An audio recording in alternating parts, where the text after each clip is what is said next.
How about it? Will you work with me? Correct. Let me be honest with you. I have the sacrifice core that you're after. I am Mockingbird. So it's you. I never thought you'd be so bold as to come see me alone. Relax, my friend. As you know, if I can sneak into such a heavily guarded auction, then naturally, I can just as easily slip away right now. I'm here with the sincere intention to seek cooperation. I can give you that sacrifice core. And what do you want in return? Wealth, glory, power. The things everyone else in the world wants, I want them too. And I'm confident that as the current heir to the Ravenlock family, those are all things you can give me. Then you've certainly come to the right place. My family is working on a big project. If things come to fruition, Ravenlock's status in Tops will significantly improve. At which point, I'll be sure to leave a spot for you. Naturally, as an outsider, you're precluded from handling any of our core business. But profits from the scraps alone will be enough to set you up for life.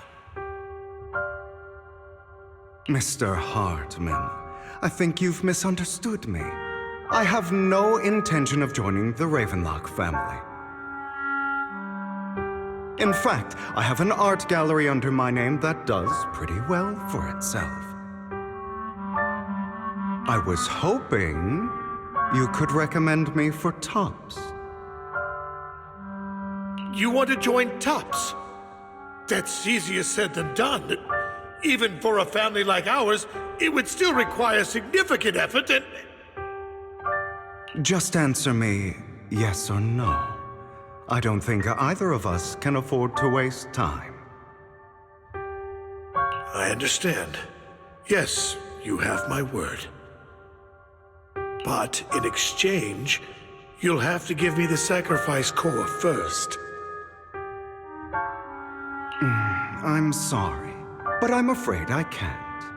I've already hidden it somewhere safe, a place nobody else but me knows. You don't want to put all your chips on the table when dealing with Tops. I know that far too well.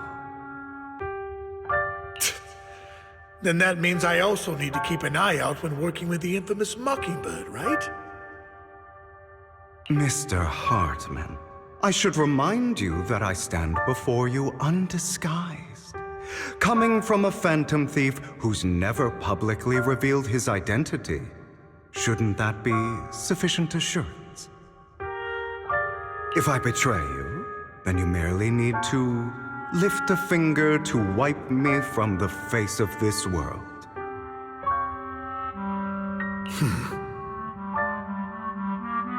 You do make a valid point there. In that case, you have a deal. I appreciate your trust. Why don't we celebrate our new partnership with a toast?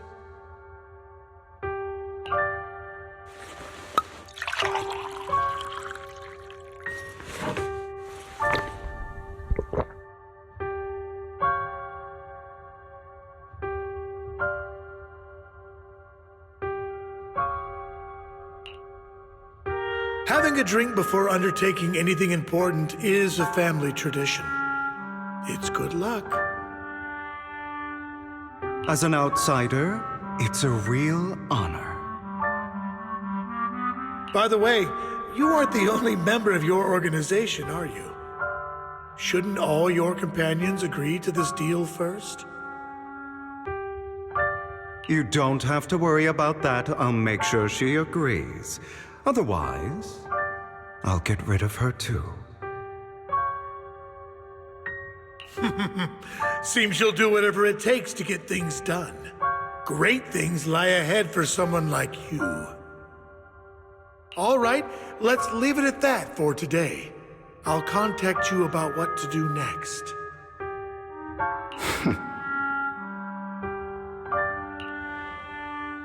That's him! He's the one who killed Serena!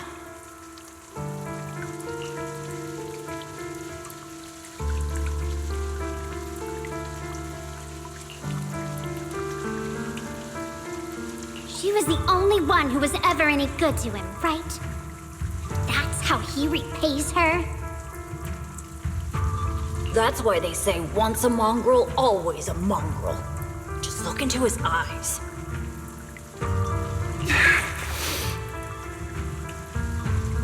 Father! We have to punish him!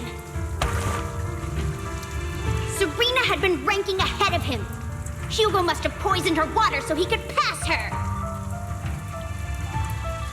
Pure evil. Typical for an impure bloodline. He should have been kicked out ages ago. Hugo, did you do all this? Yes, it was me. I killed her.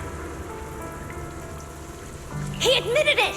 Father, he must be expelled! He has no right to live under the same roof as us. Why don't we reunite him with Serena then? Nobody would ever know.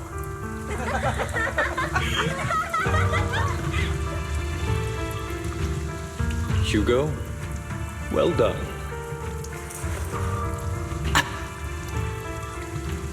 My children, how many times have I told you before?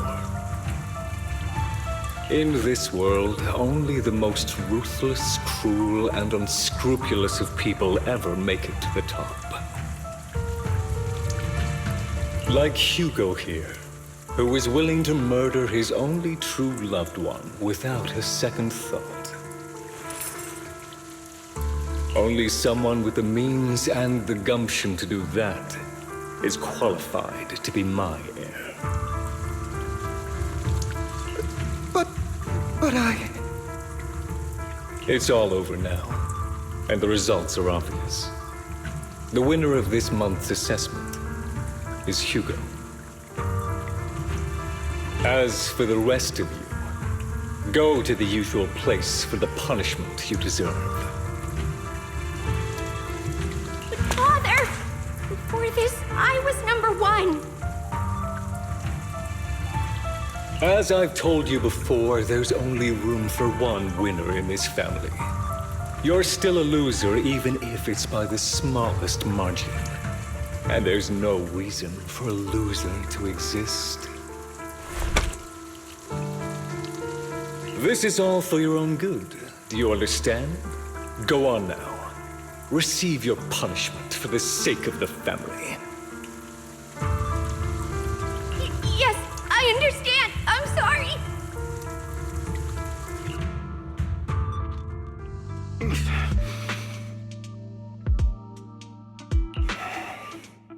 That really brought up some unpleasant memories. It won't be long. Soon, it'll all be over.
Thank you for escorting me here, Proxy.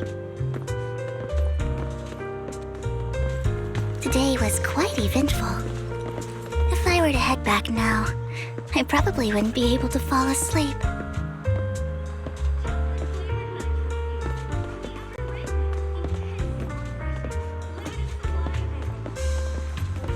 You're a child that only brings misfortune. People have been saying that about me for a long time.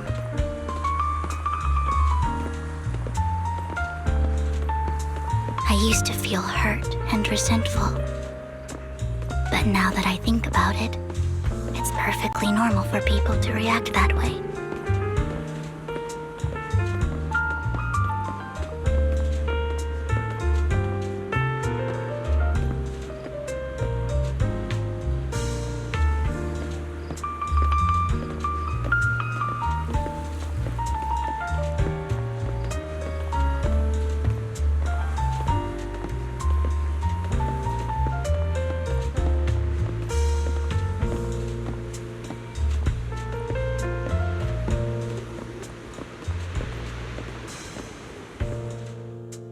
Why do I only predict suffering? If I could predict happy things, joyful things, would people like me a little more?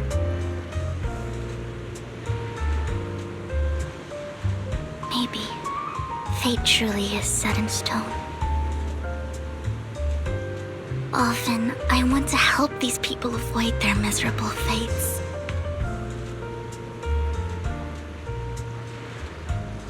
For a time, I even thought that I was successful, that I could change people's destiny.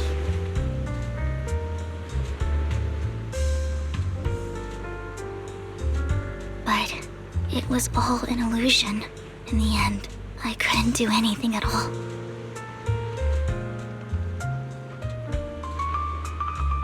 So, I was really happy when you said that my abilities weren't a curse, but a gift.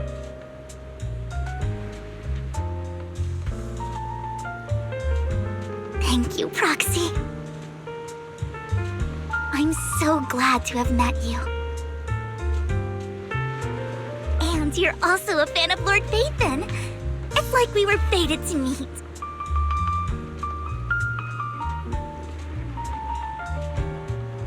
I don't know why, but I feel completely at ease when I'm by your side.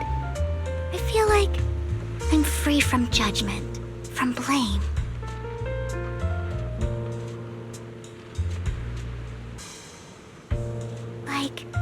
I don't need to worry about anything, and can just be my own true self.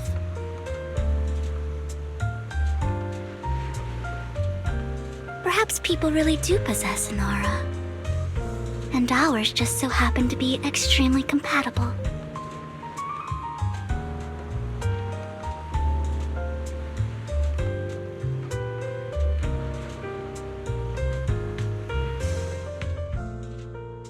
By the way, you asked me before about Hugo. I don't really know much about him. He rarely ever talks about his past. But judging from his eye colors, you can guess he's probably the bastard son of a renowned family. I think his mother was very worried about his different colored eyes, and even wanted to get rid of him at one point. But then his family offered a huge price and bought him off his mother for some reason. And just like that, he moved from a leaky and drafty boarding room to a luxurious mansion. But he's also mentioned that the extravagant home is actually like hell for him. I think it's probably because the family treats him terribly. I digress. He ran away and ended up meeting Lycaon and his master. After that, they formed Mockingbird together and experienced a rare period of happiness. Until Lycaon's betrayal.